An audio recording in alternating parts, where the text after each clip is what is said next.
Estão vendo a minha tela, gente? Apareceu já? Sim, tá aparecendo.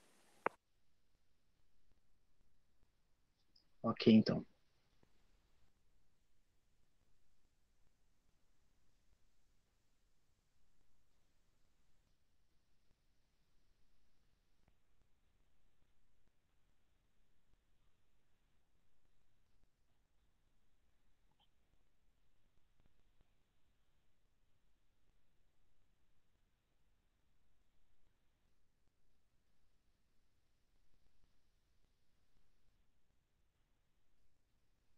Bom, gente, então, a gente viu naquela nossa primeira aula que a gente teve lá, que foi mais pro finalzinho da aula, a gente falou um pouco sobre cartografia.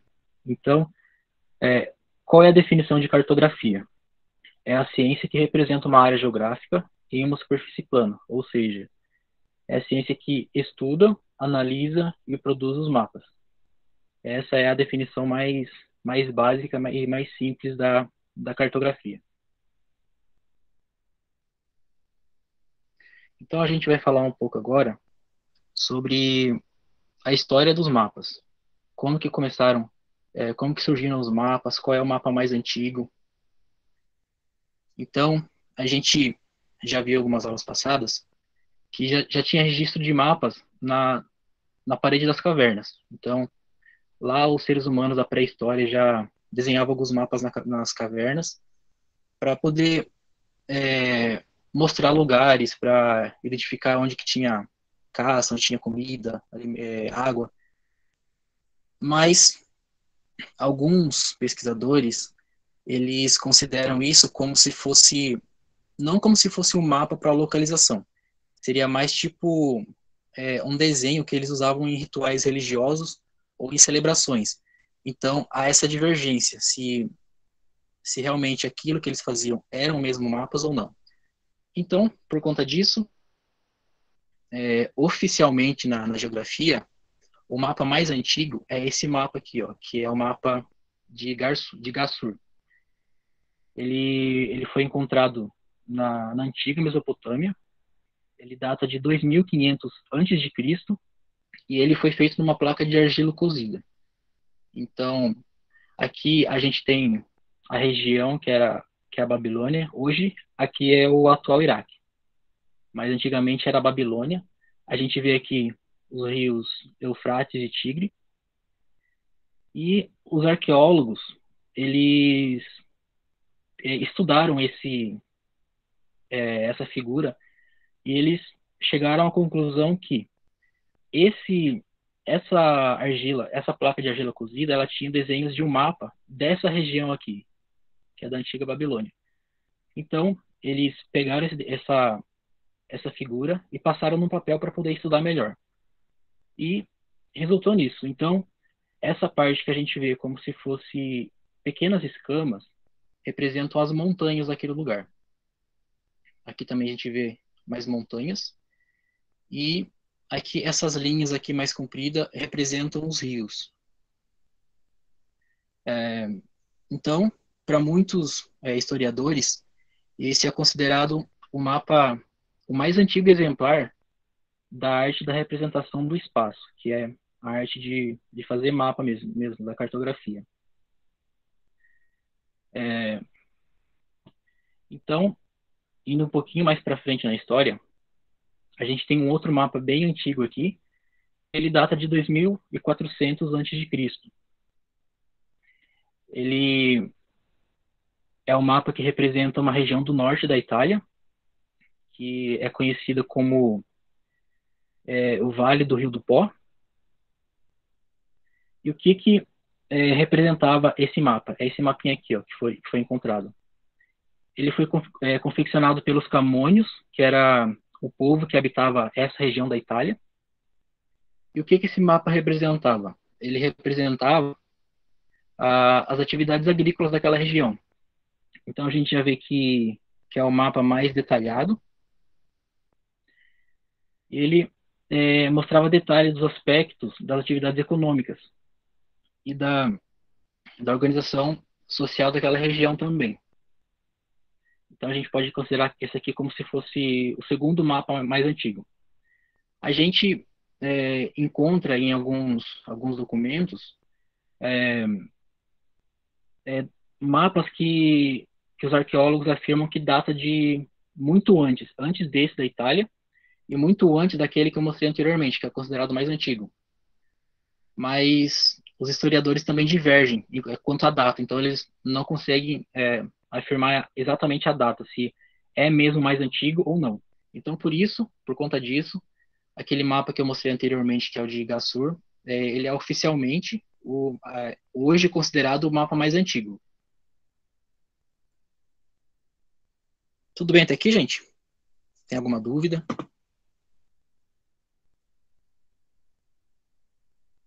Tudo sim. O chat tá Eu vou vazio. Se continuar mandarem então. alguma coisa, eu aviso. Oi?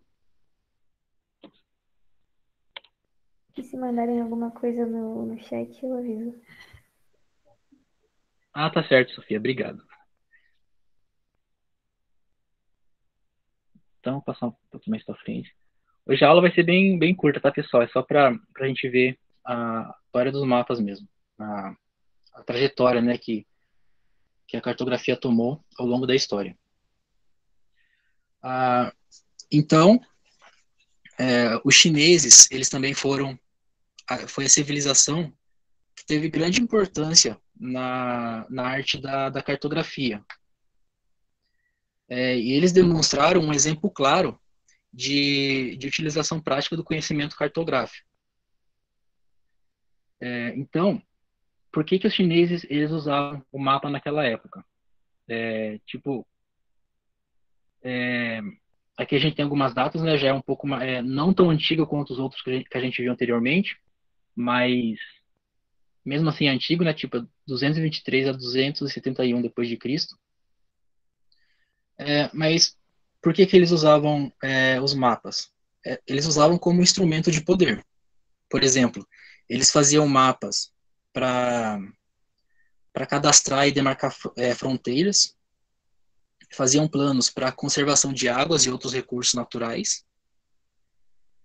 Também era um meio para cobrar impostos. Então, eles demarcavam, os imperadores demarcavam os territórios e começavam a cobrar impostos das pessoas que fossem se utilizar daquele espaço, ou para morar, ou para praticar alguma atividade agrícola. Também era um documento estratégico da logística militar e muitas outras utilidades. Então, na civilização chinesa se destaca esse cara aqui, ó, Pei Xiu. Não sei se é assim que fala, né? Mas, enfim. Ele desenvolveu alguns dos mais importantes princípios da cartografia. Quais são esses princípios? A localização através de quadrículas, que, para quem não sabe, são aqueles mapas que são cheios de, de quadradinhos mesmo, sabe? Para a gente poder identificar melhor tal parte. A gente vai ver isso em outras aulas mais para frente. Escala também para determinar a distância. Então, quando a gente vê aqueles mapas que tem aquelas escalas, sabe? Aquelas que 1 centímetro representa tantos quilômetros. E isso foi desenvolvido por esse chinês aqui. E também a indicação de altitudes. É importante que vocês não confundam altitudes com latitudes. A altitude é a elevação de um terreno em relação ao nível do mar. Isso aí é a altitude. Já a latitude, a gente vai ver um pouquinho mais para frente, é a distância de algum lugar em relação à linha do Equador. Então, por ser palavras assim muito parecidas, a gente acaba confundido mesmo. Ah, então, depois surgiu esse outro pesquisador aqui, o Zheng He. Ele foi um almirante da frota imperial chinesa e ele elaborou um mapa náutico com informações sobre as rotas marítimas, tanto no Oceano Índico quanto desde o sul da Ásia até a costa leste africana. Então, ele traçou toda a rota marítima aqui do sul da Ásia, né, que a gente vê a China aqui do sul da Ásia, de todo o Oceano Índico, que é essa regiãozinha aqui, e também o leste da África. Então, a gente tem aqui um exemplo de um mapa chinês. Não é o mapa desse carinha aqui, mas é um mapa que foi muito utilizado naquela época. Aqui, ó, a gente vê essa linha com esses desenhos aqui em cima, representa a Grande Muralha da China, que é um monumento bem famoso, né? Então, nessa época, esse tipo de mapa era considerado um mapa mundi. Por quê? Porque era só a região que eles conheciam. Eles não tinham explorado outros lugares do mundo. Então, para eles, a ideia de mundo era só aquela região. Então, naquela época, eles consideravam um mapa desse como se fosse um mapa mundi. Logo depois, chegou a vez dos gregos. Os gregos, eles foram fundamental na arte da cartografia. E foi também a civilização que mais contribuiu para o desenvolvimento de mapas. Então, eles desenvolveram conhecimentos básicos de cartografia, como, por exemplo, a esfericidade da Terra, noção dos polos. Então, mesmo sem eles terem viajado para os polos, eles já tinham noção que poderia existir esses polos, tanto o Polo Norte quanto o Polo Sul. E eles também tiveram a ideia da latitude e longitude, que a latitude é a distância de um ponto em relação à linha do Equador, e a longitude é a distância de um ponto em relação ao meridiano de Greenwich. A gente vai ver depois isso mais detalhado em outras aulas.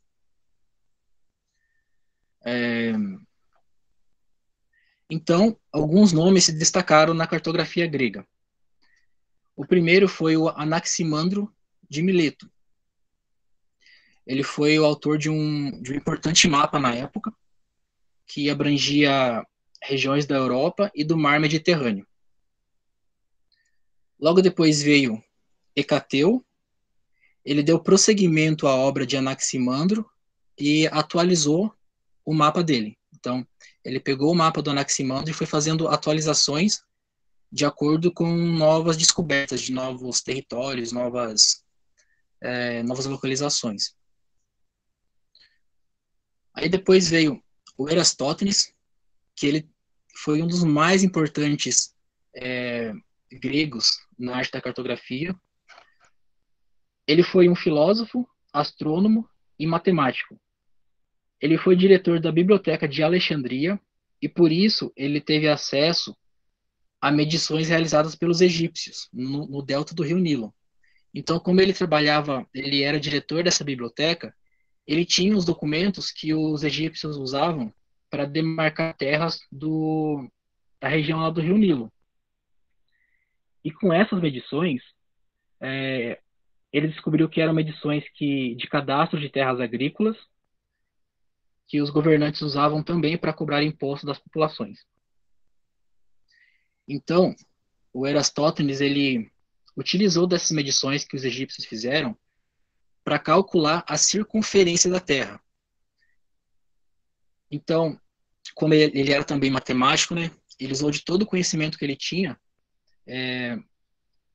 juntamente com esses dados que ele pegou nesse documento, nesse mapa dos egípcios, e ele fez uma conta doida lá e conseguiu calcular a esfericidade da Terra, ou seja, quantos quilômetros a Terra tinha de circunferência.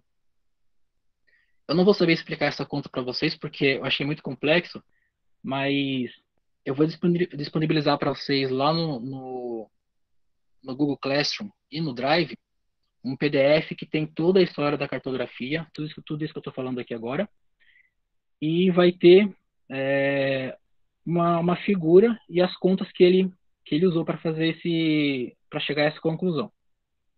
Então depois vocês olhem com mais calma lá.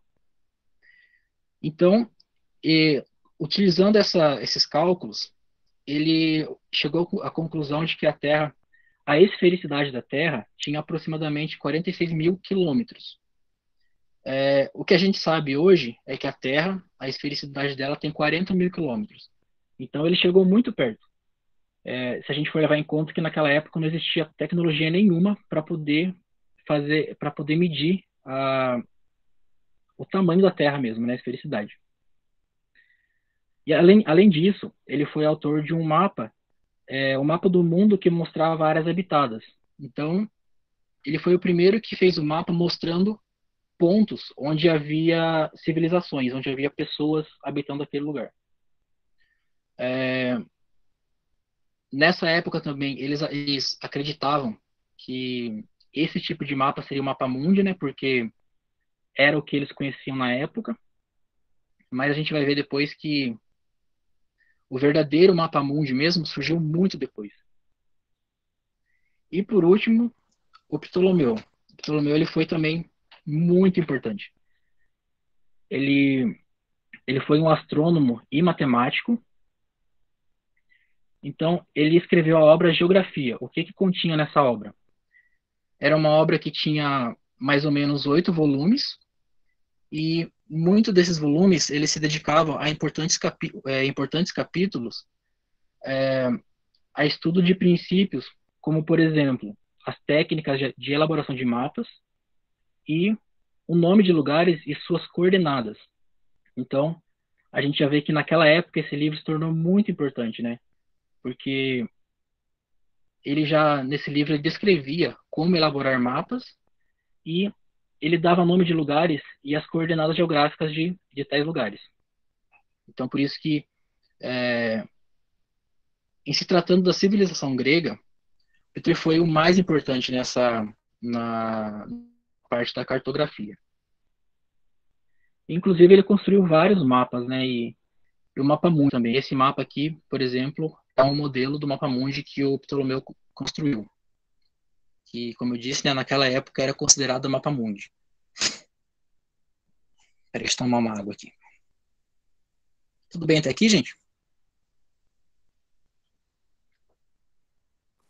Sim, tudo bem. Beleza. Então, agora a gente dá um salto na história. A gente chega lá por volta de 1500, que foi a época das grandes navegações. Então, nessa época, a cartografia ela deu um grande salto. Por quê? Porque eles começaram a descobrir novas terras. Então, a gente sabe que nessa época, os europeus começaram a viajar para as Américas. Eles começaram a descobrir as terras americanas. E, e nisso, a cartografia se tornou muito importante, porque eles tinham descoberto um novo mundo, né? Eles chamavam de novo mundo. Eles tinham que retratar isso em algum lugar. Então, eles faziam mapas para retratar isso. Então, Juan de la Cosa, ele foi um navegador, explorador, conquistador e cartógrafo espanhol. Ele acompanhava as navegações da Europa até as Américas e ele ia criando mapas. Então, ó, aqui do lado direito, é que não está muito demarcado aqui, mas aqui representa o Velho Mundo, né, que eles chamam de Velho Mundo, que é a Europa. E aqui do lado esquerdo, essa parte verde, é o que chamam de Velho Mundo, né, que hoje é a América. Então, esse sim, oficialmente, é considerado o primeiro mapa mundi da história. Ele foi criado lá em 1500. Então, a partir desse mapa, foram sendo aprimorado várias técnicas, foram sendo descoberto mais terras da América também, e chegou ao mapa mundi que a gente conhece hoje.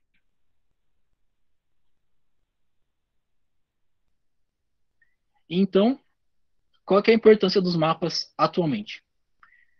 Eles são usados para estudar fenômenos naturais, que os meteorologistas se utilizam muito dos mapas, né, para demonstrar em qual região acontece tal fenômeno, vai acontecer tal fenômeno.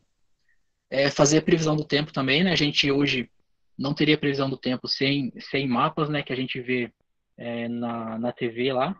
Eles vão fazer a previsão do tempo, eles apresentam um mapa na tela. Analisar o meio ambiente e a atmosfera, realizar planejamentos ambientais e rotas de aviação, tanto aviação é, quanto os navios, seriam difícil eles navegar sem o mapa, né? Tipo, lá no começo, lá com as grandes navegações, os navios, eles meio que iam à deriva, sabe? Então, hoje em dia, eles já utilizam de equipamentos, de mapas que orientam muito eles.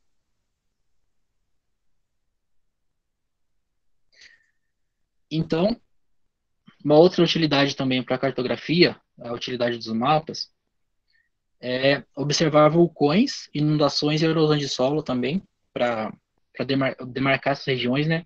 A gente vê aqueles mapas lá que mostram o cinturão de fogo do Pacífico, que é onde tem os vulcões mais ativos. Estudar os avanços de epidemias. A gente está vendo muito isso hoje, né? Tipo, a gente vê nos noticiários o mapa do Brasil, por exemplo, que mostram os estados com várias cores diferentes de acordo com a gravidade da pandemia naqueles lugares. Então, nisso também se utilizam os mapas. E o mais básico que a gente vê hoje é utilizar o GPS, tanto do celular quanto de jogos. A gente está sempre utilizando o GPS que se utiliza dos gráficos também, aliás, perdão, dos mapas.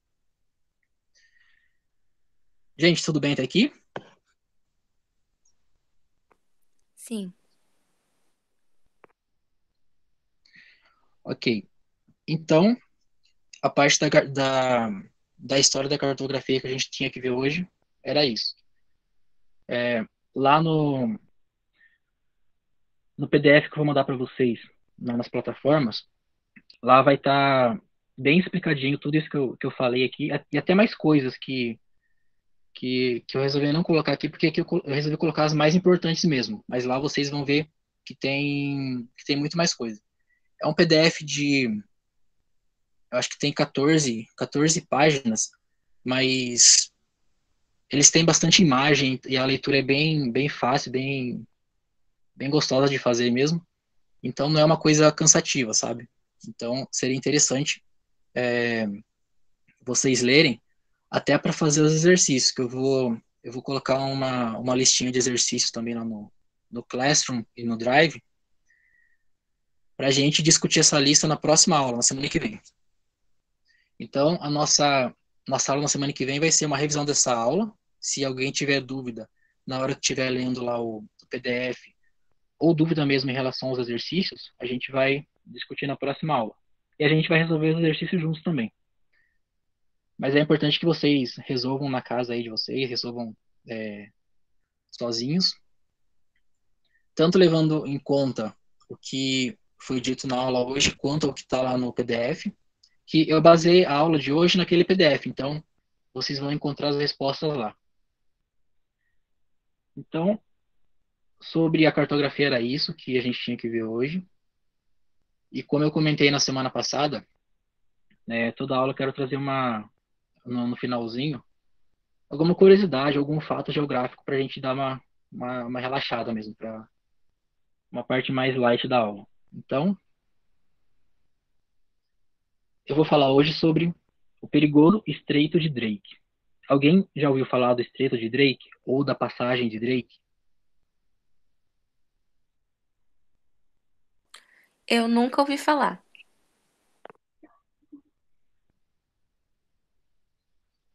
Ok. Então vamos lá. O que é o Estreito ou a passagem de Drake? É uma região marítima que separa a, a parte sul, aqui na América do Sul, da Antártica. Aqui a gente tem uma imagem mais ampliada. Então, seria esse trechinho aqui que está demarcado com essa linha vermelha. A gente viu na aula passada, a gente falou um pouco sobre a Antártica, né, sobre ser um continente que é considerado um deserto, o maior deserto do mundo. E a nossa aula, essa parte de hoje também tá ligada um pouco à Antártica. Então, o Estreito de Drake, ou a passagem de Drake é isso. esse trechinho aqui entre a América do Sul e a Antártica. E agora a gente vai ver por que ele recebe esse nome, Estreito de Drake. Ele foi nomeado pelo explorador britânico Francis Drake, lá no século XVI. Só que uma curiosidade é que mesmo esse estreito aqui recebendo o nome de Estreito de Drake, o próprio Drake nunca passou por aqui. Ele recebeu esse nome Estreito de Drake porque Drake ele já conhecia, acho que chegou perto desse lugar e viu que era um lugar muito perigoso. E, por exemplo, se ele tinha que ir de algum lugar do Oceano Atlântico para o Oceano Pacífico, ao invés de ele passar pelo Estreito de Drake, ele passava pelo Estreito de Magalhães. Então, essa aqui é uma imagem ampliada dessa partinha aqui final da Argentina. Então, ao invés de ele passar aqui por baixo pelo Estreito de Drake, ele escolhia passar pelo Estreito de Magalhães, que seria um atalho do Oceano Atlântico para o Oceano Pacífico. Então, agora a gente vai ver por que o Estreito de Drake ele é tão perigoso assim. É considerado o lugar do oceano o lugar mais perigoso do mundo, tanto para navios e para aviões também. Eu acho que isso não é mais temido do que o Triângulo das Bermudas, né? Mas, enfim. Então, por que ele é tão perigoso? Primeiro, o clima lá ele é muito imprevisível. Então, se em algum momento o mar está calmo, tá um dia ensolarado, por exemplo, em questão de horas pode mudar drasticamente o tempo, pode vir uma tempestade. E isso por quê? Porque as frentes frias que chegam aqui na América do Sul, inclusive no Brasil, elas se originam na Antártica. Deixa eu voltar aqui uma imagem para explicar direito. As frentes frias, elas se originam aqui na Antártica, certo? Então, para elas chegar até a América do Sul, elas passam, obviamente, por aqui, por esse caminho aqui também. E como lá é o lugar de formação das frentes frias, a gente sabe que as frentes frias, conforme vão avançando, elas vão perdendo intensidade. Então, elas se formam muito intensas aqui, elas passam pelo canal de Drake de uma forma muito intensa e depois vai perdendo intensidade conforme vai adentrando o continente. Então, essa é uma das razões pelo qual é tão perigoso. Por conta disso também, as ondas lá podem chegar de 6 a 10 metros de altura. Já tem marinheiros que falaram que encontraram ondas de até 20 metros de altura. Então, imagine um navio num lugar desse, né? Ainda mais um navio pequeno. A gente tem uma imagem aqui de um navio pequeno nessa região e a gente vê que é um mar bem, bem revolto mesmo. Por conta desse clima também, os ventos é muito comum passar de 100 km por hora. Não é raro ser registrado ventos de 200 km por hora também.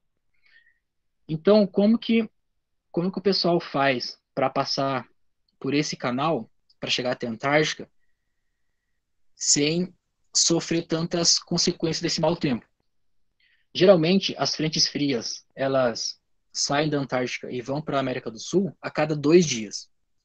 Então, nesse intervalo entre uma frente fria e outra, é que os barcos rumam para a Antártica. Mas, além das condições climáticas, tem uma outra condição. O mar ele é muito turbulento. Por quê? Eu vou voltar aqui de novo. A gente sabe que nos oceanos existem as correntes marítimas, certo? Então, imagine, muitas correntes marítimas do Pacífico que têm que vir para o Atlântico, o único lugar que elas têm que passar por essa região é por aqui, pelo Estreito de Drake. Então, imagine um grande volume de água desse lado tendo que passar para cá só por essa brecha, assim, vamos dizer. Seria a mesma coisa quando a gente vai, por exemplo, molhar o jardim. A gente abre a torneira, se a gente pega a mangueira e deixa normal assim, caindo água normal, a água cai assim de uma forma mais calma. Se você coloca o dedo na mangueira e deixa apenas uma flechinha para a água passar, ela vai sair com mais força. Então, é mais ou menos isso que acontece aqui. é toda essa massa de água, as correntes marítimas daqui que tem que passar para cá. Por conta disso, elas passam com um fluxo muito grande. Então, isso também deixa o mar bem revolto. Então, os navios geralmente levam 36 horas de travessia para atravessar esse estreito de Drake, para chegar até a Antártica, mas esse tempo pode se estender, dependendo das condições que tiver o clima lá.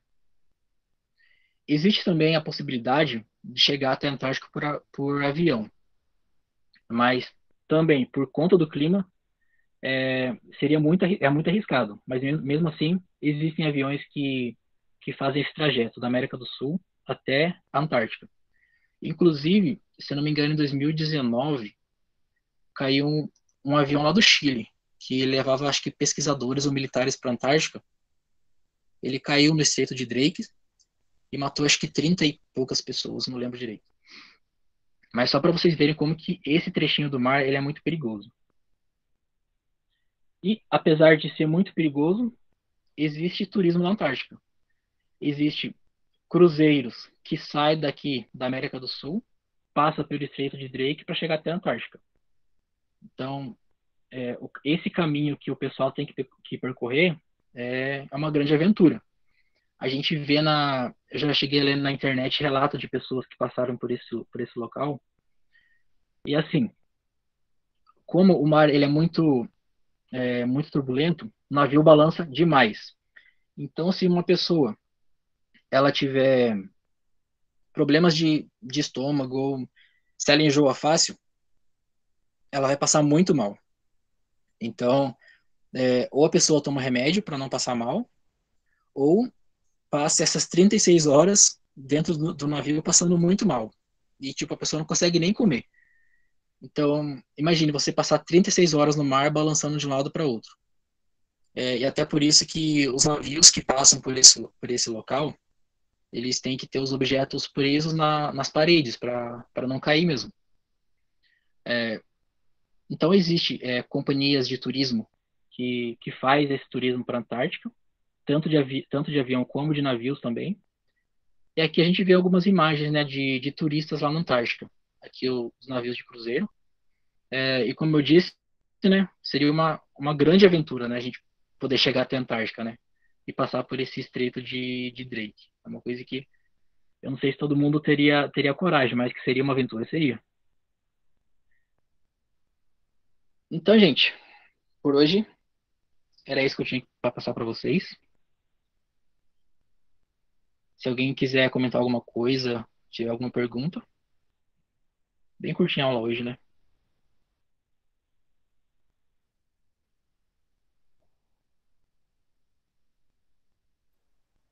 A gente vai ter próxima aula ou vai encerrar por aqui mesmo? Então, a próxima aula vai ser na semana que vem. Daí a gente vai discutir os exercícios que eu vou passar para vocês e também para tirar dúvida, porque geralmente o pessoal, quando tá lendo lá os PDFs, os documentos que a gente disponibiliza, sempre surge alguma dúvida, né? Então, a próxima aula vai ser para isso, para a gente tirar dúvidas e resolver os exercícios. Aí, na outra semana, eu acho que vai ser geopolítica, vai ser outros professores, porque a gente organizou a geografia em ordem cronológica. Então, a gente viu lá na primeira aula a origem do universo, a origem do planeta Terra, e a gente está seguindo nessa ordem assim cronológica mesmo. Então, a próxima aula seria passando a semana que vem na outra. Eu tenho que checar direito. Na semana que vem eu falo para vocês. Mas eu creio que seja o surgimento da política, que daí já é uma parte da geopolítica. Que daí já vai ser outros professores, né? Vai ser o João, a Janet ou o Rafael. Mas a gente vai comunicando para vocês lá no grupo. Então vai mudar, daí você não vai dar mais aula.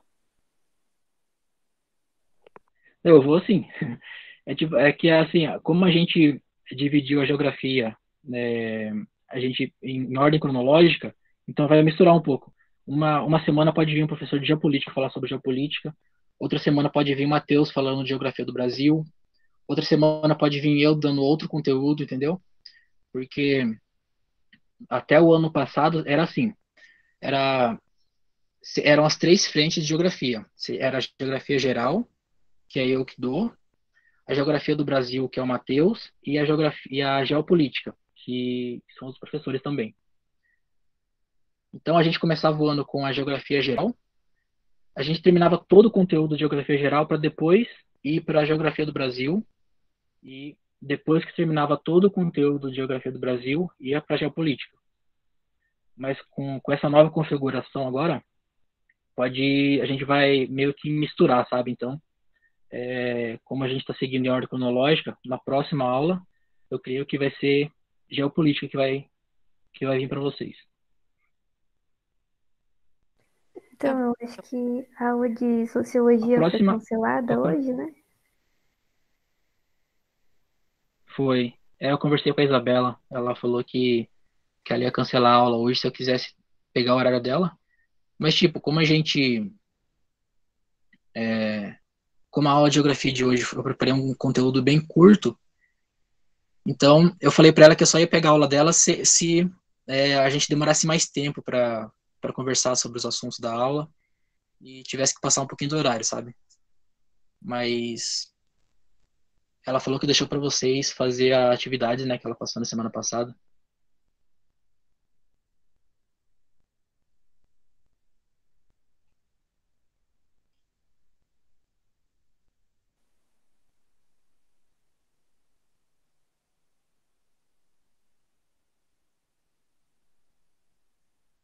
Assim, então acabou Tudo as bem, aulas? pessoal? Se tem alguma...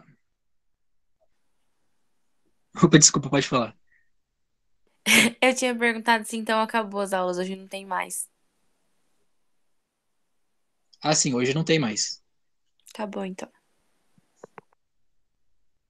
Hoje é só até geografia mesmo.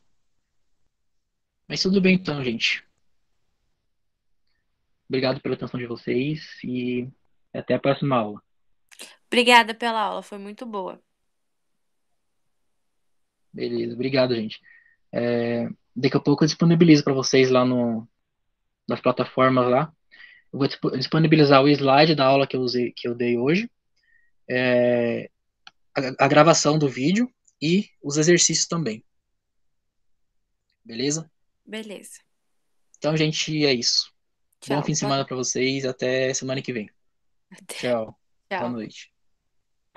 Tchau, obrigada. Tchau, de nada. Obrigado a vocês.